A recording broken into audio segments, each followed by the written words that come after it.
So what I will do now is show you some pictures, if I can, from a PowerPoint presentation. About 2 years of rock. We grow it really slowly, and we can build any size or shape in the sea.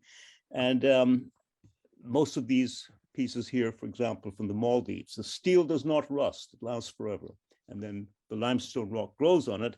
And you can see in the background, this one was covered with oysters completely by themselves. Now, what we do with this is we grow coral reefs. Here's a 4-year-old coral reef in Indonesia. And this was a place where there was nothing there. It was just sand and a little bit of dead coral. No fish, no nothing.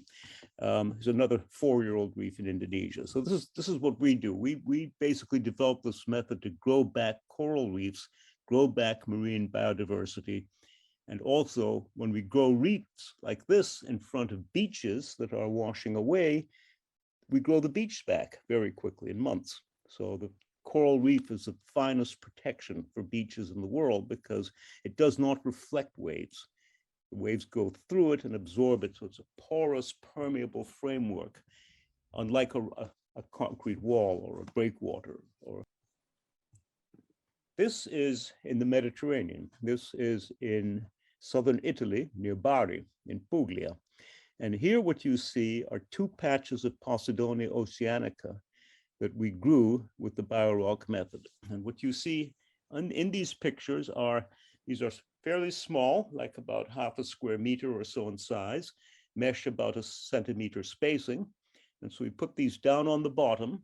They're powered by a solar panel that is on the land nearby. And a little bit of electricity goes. And here what you see is we planted Posidonia oceanica roots under these. And this is after 3 months. And so what happened is that the Posidonia grew very rapidly. We also had controls. It didn't get any trickle charge of electricity. We have to apply a little safe trickle charge. The controls all died. We can try to transplant them, or we can try to stimulate existing seagrass.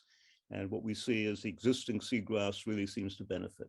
Yes, well, the thing, I used to work at the UN. I was the Senior Scientific Affairs Officer for Global Climate Change and Biodiversity at the UN Center for Science and Technology for Development when the Climate Change Treaty was being written.